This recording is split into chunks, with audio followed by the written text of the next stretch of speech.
Telespectador da TV Prefeito Enfoque Regional, nós temos trazido os nossos convidados diversos nas áreas mais importantes deste município, com personalidades que trazem informação ao nosso telespectador. E no programa de hoje eu tenho a honra de ter como nosso convidado o vereador, o advogado Eduardo Borgo, que me honra com a sua presença, que está no seu primeiro mandato como parlamentar do município de Bauru, da Câmara Municipal de Bauru, e que já ocupou outras atividades públicas nesta cidade e que certamente tem muita coisa para falar com o telespectador. Borgo, muito obrigado por aceitar o meu convite, você que tem muita lucidez em tudo aquilo que faz e muita clareza nos objetivos que norteiam os propósitos da sua vida pessoal e profissional. Muito obrigado por aceitar mais uma vez o meu convite. Seja bem-vindo. Muito obrigado, Samuel Ferro, meu grande amigo. É um prazer estar com você participando dessa entrevista. É uma oportunidade da gente passar à população parte dos nossos serviços. E, mais uma vez, é um prazer. Você é um grande amigo, Samuel. Borgo, você está no seu primeiro mandato parlamentar. Você já teve algumas experiências no executivo, em assessorias, enfim. Você hoje ocupa este mandato. Eu te pergunto, nós estamos há 6 meses com esta atividade que você desenvolve oficialmente. Eu te pergunto, como é que tem sido para você essa experiência? Olha, Samuel, eu disputei essa eleição, essa última eleição foi a terceira eleição que eu disputei, e é óbvio, quando você entra para disputar uma eleição, você sempre tem expectativa que tem chance de ganhar, você trabalha para isso, mas eu acho que foi muito bom eu ter entrado nessa terceira e não antes. Eu falo isso pela experiência que eu acabei adquirindo no Executivo Municipal. Eu fui diretor de limpeza pública da Endurbe em 2017 até março, abril de 2018, depois eu assumi o cargo de secretário municipal da SEAR, fiquei mais um ano e aí teve aqueles problemas, teve uma ciumeira de alguns políticos da cidade e eu acabei saindo da SEAR. Mas essa experiência de estar dentro da máquina pública, de ver as dificuldades que tem a máquina, eu acho que é muito importante para desenvolver esse trabalho para a população, porque nós conhecemos qual que é o limite do executivo. É muito fácil para quem tem a palavra aqui na Câmara Municipal, da gente chegar aqui, pegar o microfone, que nós temos esse espaço, graças a Deus nós temos essa liberdade, junto à imprensa, junto ao parlamento, de expor e de criticar. Mas nós não podemos só criticar, nós temos que ajudar a encontrar soluções. E aí que foi importante essa experiência minha, essa passagem pelo Executivo, para tentar ajudar com alguns posicionamentos. Para você ter uma ideia, em 6 meses de mandato, eu já consegui aprovar no parlamento 3 leis importantes para o município de Bauru. Uma que visa dar publicidade às listas dos plantões oferecidos pelas unidades de saúde, em especial pela FERSB. A gente tem acompanhado a dificuldade dos plantões médicos. Às vezes a população chega lá para ser atendida e não tem médico, e muitas das vezes ficam sabendo naquele dia. Então nós aprovamos uma lei onde obriga o município a publicar com pelo menos 10 dias de antecedência sobre essa lista, quais são os médicos que irão atender, para a gente saber ali 1 dia, 2 dias antes, se completou essa lista ou não. Também uma outra lei que foi aprovada, também nessa linha de publicidade, para mostrar a fila de consultas, exames e cirurgias do município. Nós tivemos uma audiência pública aqui, onde o secretário municipal disse que alguns exames chegam a ficar 10, 12 anos na fila de espera. Ou seja, isso aí não é prestação na área da saúde. Quando chega a vez da pessoa, ela morreu, ela já fez esse exame em outro local, já não tem mais aquele problema. Então nós fizemos, e terceiro projeto que eu acho que é o mais importante, é onde permite, assim como é realizado desde 2019 com o SAMU, para que transporte o cidadão, o paciente que tenha plano de saúde para o hospital da rede privada, deixando aberto leitos no SUS, que foi outra lei que nós conseguimos aprovar em 6 meses já, 3 leis importantes. Também estamos na relatoria da CEI da pandemia, que fui eu que entrei com esse requerimento, está sendo uma CEI muito importante. Nós estamos levantando fatos, o relatório acho que vai ser muito importante para a cidade, para o Ministério Público, e até na sessão passada o próprio vereador Meira sugeriu de fazer uma nova CEI agora específica com a questão da FERSB. Para você ter uma ideia, nesse contrato com a FERSB existe lá a obrigação, como não poderia ser diferente, da fiscalização de quanto ali que sobrou de um ano para o outro de verbas por plantões não realizados, e há a obrigação de fazer no mínimo ali a cada ano um encontro de contas, e pelo que nós percebemos, só foi feito o primeiro encontro de contas agora no final do 5º ano, que levantou-se que teria R$533 mil nesses contratos que não foram utilizados. Nós vamos para cima para ver se realmente é só 533 mil, porque ao que podemos constatar, essa fiscalização não era feita nos anos anteriores, mas é uma questão importantíssima, que até o vereador Meira sugeriu uma CEI específica. E vários outros assuntos, audiências públicas, hospital de campanha que nós entramos, acho que a população está acompanhando, que não é um trabalho do vereador específico, é um trabalho que qualquer cidadão pode fazer, igual eu tinha feito com a floresta urbana, que estamos discutindo na Justiça, e estamos conseguindo aí um bom resultado na Justiça Federal. Então é uma experiência muito importante, eu acredito que com tudo que eu aprendi na minha vida, eu estou com 44 anos de idade, 16 anos de advocacia, eu acredito que estou conseguindo contribuir para o município. Ô Borgo, eu gostaria até que você dissesse com mais detalhes sobre o andamento dessas 2 comissões especiais de inquéritos que estão acontecendo na Câmara Municipal de Bauru. Uma do plano diretor de águas e outra desse problema dos repasses das verbas federais do convite, inclusive o assunto que está sendo tratado por uma comissão parlamentar de inquérito, que é uma verdadeira comédia que está acontecendo em Brasília. Diferente, por exemplo, das câmaras que querem saber como é que está sendo utilizado os recursos dos governos, principalmente do governo federal, para a aplicabilidade nos municípios na área da saúde, que deveria ser, inclusive, destinado exclusivamente à área de proteção da população com base nesta insidiosa moléstia e neste período de pandemia que nós vivemos. A CEI do Plano Diretor de Águas, eu não tenho acompanhado a fundo como eu tenho feito na CEI da pandemia aqui em Bauru, até porque na CEI da pandemia eu sou o relator, e para você ter uma ideia, um dos assessores terminou, o doutor Eliseu, que é delegado de polícia aposentado, ele terminou de fazer as transcrições das oitivas até agora, aliás, ainda falta da prefeita, e para você ter uma ideia, até agora já temos 80 páginas só de transcrição das oitivas. Então eu estou focado nessa CEI da pandemia, a CEI do Plano Diretor de Águas eu tenho acompanhado, mas eu vou ter um acesso a maiores informações quando for feito o relatório desta CEI, que está com o vereador sob a relatoria do vereador Guilherme. Em relação à CEI da pandemia, várias autoridades foram ouvidas, deixamos bem claro desde o começo que não tem motivação política. É óbvio que quando o ex-prefeito Gazeta deixa de comparecer a essa CEI para prestar os esclarecimentos dele, eu fiquei muito chateado com isso, acredito que expressa o sentimento da população, porque seria obrigação, não é uma obrigação legal, que a gente não pode convocá-lo, é diferente das CPIs que tem no Congresso, mas é uma obrigação moral que ele deveria ter participado. Ele tinha ciência desta CEI e alegou que tinha agenda, que não poderia participar, porque foi alterado da forma virtual que seria feita pela forma presencial que nós havíamos feito esse convite com antecedência, amplamente publicado na imprensa. Enfim, se ele estava preparado para participar dessa agenda virtual, não custava descer aqui na Câmara. Então é óbvio que a gente ficou chateado, porque é um desprestígio, uma afronta que eu entendo à população e à Câmara Municipal, essa ausência dele sendo ex-prefeito, tá? Mas enfim, não é por questões políticas. Vocês vão ver no nosso relatório que nós vamos apresentar, se tiver a concordância dos demais pares, que nós vamos a fundo sem politizar o tema. Nós vamos passar aquilo, inclusive esse trabalho de transcrição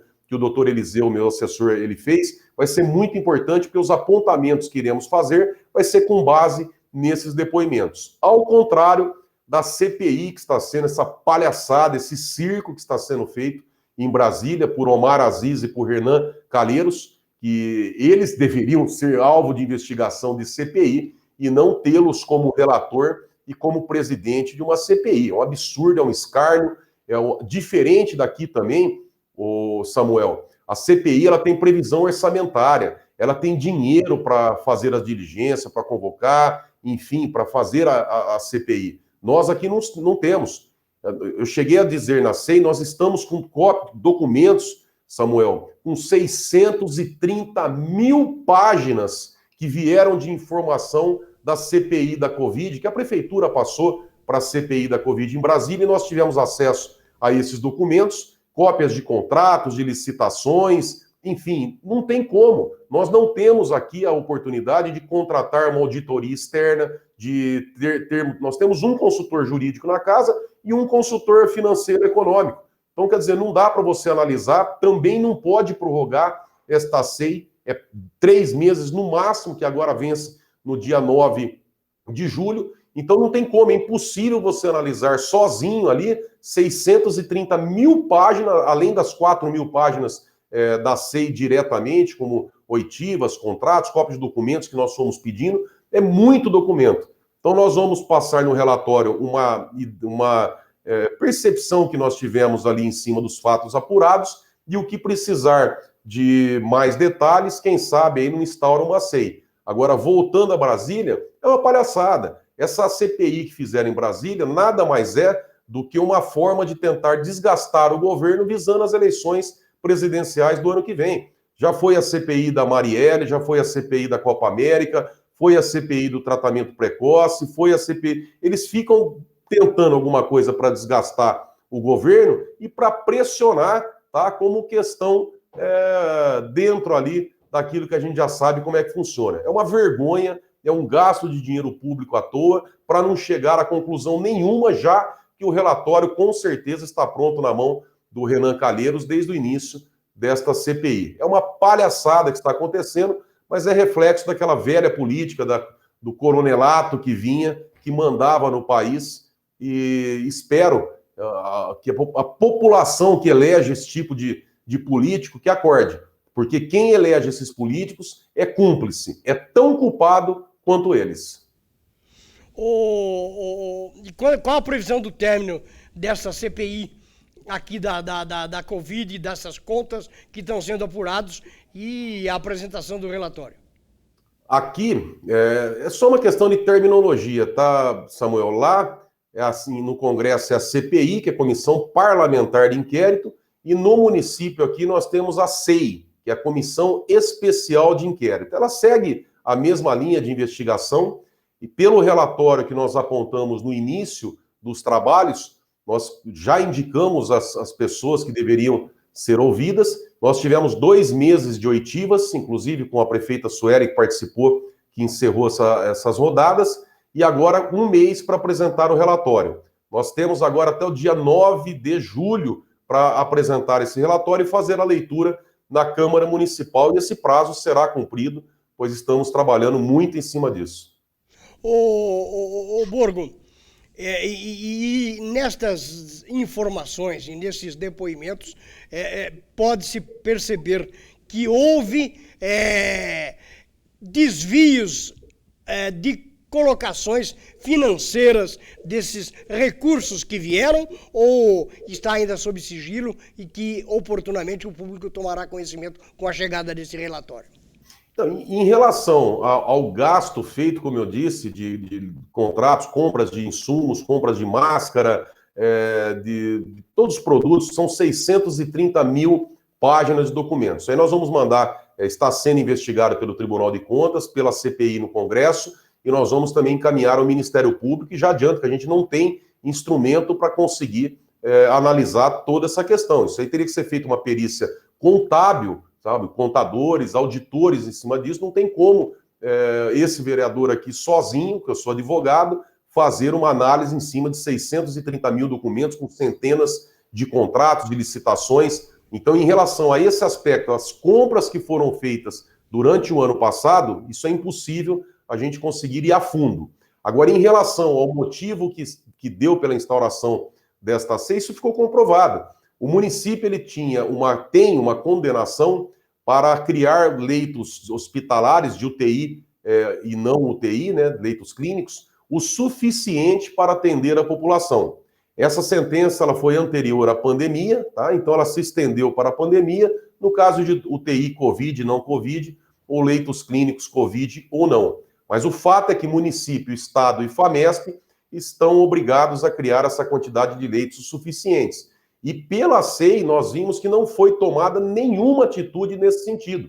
Pelo contrário, foi uma baita enrolação no processo ao ponto do desembargador relator de um agravo de instrumento no tribunal deixar isso aí em palavras muito claras, até duras, contra o município, o estado e a FAMESP. E, por outro lado, o município recebeu 70 milhões de reais do governo federal no ano passado, tá? 20 milhões em verbas carimbadas para o enfrentamento na área da saúde e o restante, em torno de 50 milhões, para combater os efeitos da pandemia que poderia ser na saúde ou na área econômica. Para você ter uma ideia, a magnitude desse dinheiro que veio para a nossa cidade, o governo do estado nos trouxe 4 milhões e o governo federal 70 milhões.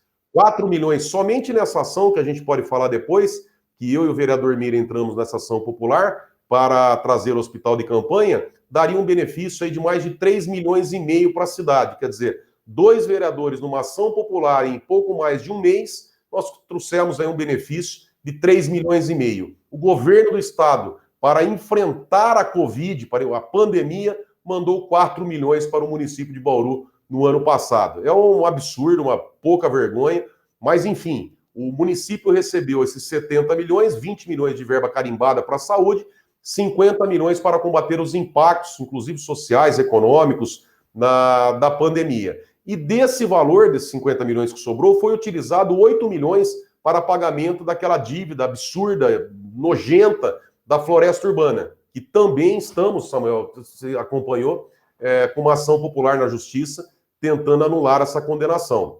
Aí o ex-prefeito ele mandou um relatório, na ausência dele na oitiva da SEI, dizendo que ele não tinha alternativa se não pagar isso aí com o valor que veio do governo federal. Um dos questionamentos que eu queria fazer para ele é se ele tinha alternativa também, diante a condenação do município obrigando a criar leitos, se ele tinha alternativa para descumprir essa decisão judicial onde pessoas estavam morrendo.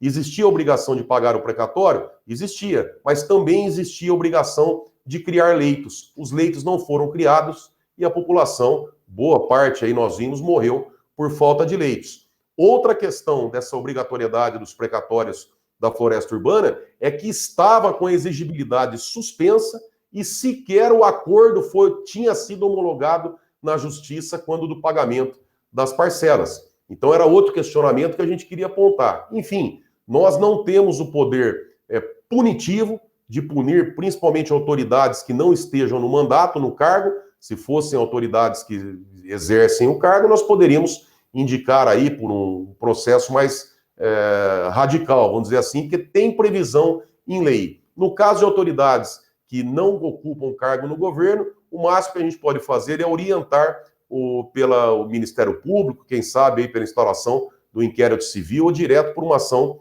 civil pública. Esses são os possíveis desdobramentos jurídicos que devem acontecer dessa situação, não, Borgo? O principal, na política, tem uma máxima que a gente aprende desde o começo na política.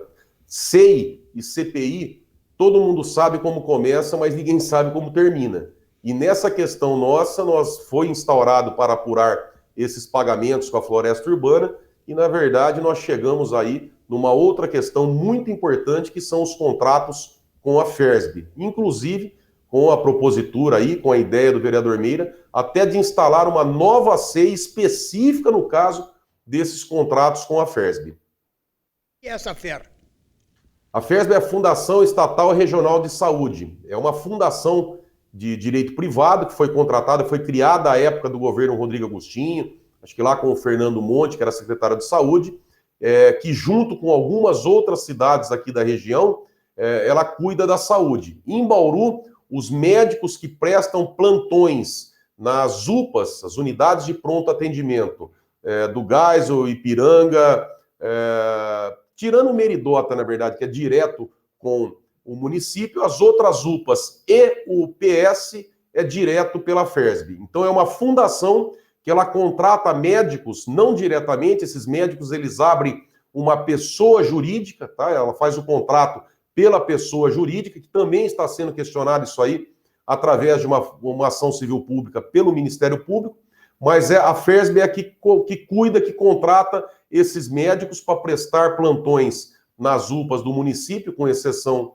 do Meridota, e a prefeitura contrata a FERSB, é uma terceirização aí na área da saúde. Que em muitos municípios são através das organizações sociais, muitas delas inclusive com problemas judiciais, conforme foi amplamente divulgado pela imprensa nacional. Eu gostaria que você desse um pouquinho mais de detalhes, até porque parece-nos que nós estamos tendo um arrefecimento desse problema das internações e com o decréscimo dos casos do Covid-19 em função da vacinação. E aí você entra, e juntamente com o Meira, no sentido de termos um hospital de campanha. Eu queria que você fizesse o contraponto desta situação. Veja, a ideia do hospital de campanha, em março desse ano, tá, logo no começo do ano, eu e o Wallace Sampaio, que é diretor-presidente do Sincomércio, nós procuramos a prefeita municipal e entregamos um documento pedindo a ela que intercedesse pela instalação de um hospital de campanha. Nós não tivemos resposta a respeito disso.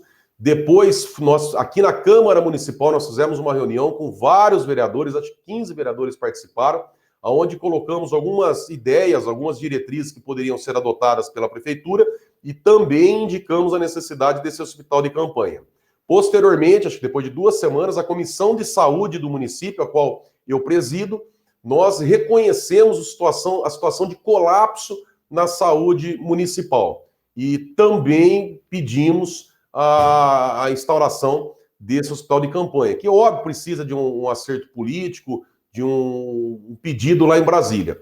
A prefeita disse que teria conversado com o ministro da Saúde, pedindo esse hospital de campanha. À época, eu até questionei a ela, né, junto com alguns outros vereadores. Mas, prefeito, você conversou com o ministro da Saúde a respeito do hospital de campanha? O hospital de campanha tem que ser com o ministro da Defesa, porque é das Forças Armadas. E estão ligados hierarquicamente ao Ministério da Defesa, e não da Saúde. Mas o que me estranhou, tá, eu tinha até ali uma visão que não tinha boa vontade o suficiente do município pela instalação desse hospital de campanha, e me estranhou em um depoimento aqui do vice-prefeito, doutor Orlando, que também é secretário da Saúde, onde ele deixou claro que ele era contra a instalação de um hospital de campanha no município, e quando eu questionei se a prefeita seguia o mesmo entendimento dele, ele disse que sim, que ela seguia a área técnica. Então ficou muito claro para a gente que o município foi contra a instalação desse hospital de campanha desde o início. Não restando alternativa, eu e o vereador Meira, enquanto cidadãos, que qualquer um pode fazer isso aí, basta ter título de eleitor, nós acionamos a Justiça Federal no dia 22 de junho com uma ação popular, quando estava em 107% os índices de ocupação das UTIs, tá? E é bom lembrar que durante esse semestre nunca teve abaixo de 100%, chegando a 120%, 130% de ocupação. Nós entramos com essa ação, o Ministério Público Federal foi a favor. Em princípio, nós pedimos a instalação de um hospital de campanha das Forças Armadas, porque não tem estrutura suficiente aqui, e pelo menos eles viriam aqui com aviões, com barracas, médicos, respiradores. Daria para construir esse hospital em 4 dias, como fizeram em Manaus e no Sul, em Porto Alegre. O juiz entendeu que não seria o caso das Forças Armadas. Teve uma audiência de tentativa de conciliação no Tribunal Regional Federal. A procuradora da AGU não tinha poderes para transigir, para fazer acordo, enfim, tentaram ganhar prazo ali, e o juiz decidiu que em 48 horas a União deveria apresentar um plano, um projeto de instalação desse hospital de campanha. Novamente, a União tentou ali discutir o mérito, apresentar algumas argumentações, que não era o momento, que já tinha passado antes da decisão, e o juiz endureceu e deu 7 dias para a instalação desse hospital, e que todos os dias, até às 19 horas, tinha que ter um relatório atualizado de todas as providências. Porém, criou um impasse, Samuel, porque se você não obriga a União a instalar o hospital de campanha das Forças Armadas, que aí sim teria estrutura para eles criarem isso aqui em 7 dias, mas deixando a critério do Ministério da Saúde, eles não teriam condições de fazer, de criar essa estrutura. Qual que foi a ideia da procuradora da AGU, doutora Sara, que acabou assumindo o caso? Foi da União custear esses leitos. E a proposta foi de custear os 10 leitos de UTI que estão no HC hoje, que a prefeitura está pagando, e mais 5 leitos de UTI e mais 5 leitos de suporte ventilatório. Estranhamente, tá, da nossa ação para cá, caiu de 107%, chegando a 83%. Aí o cidadão questiona, mas está relacionado à vacinação. Tomara que seja isso, Deus queira, e agora a gente vai conseguir ver se realmente está relacionado à vacinação, porque se esse é o fato, esse é o milagre, então tem que continuar caindo daqui para frente. Só que o que aconteceu? Quando o juiz ele endureceu na última decisão dele, dizendo que poderia dar processo criminal, nós vimos cair de 97% para 83% em apenas um dia.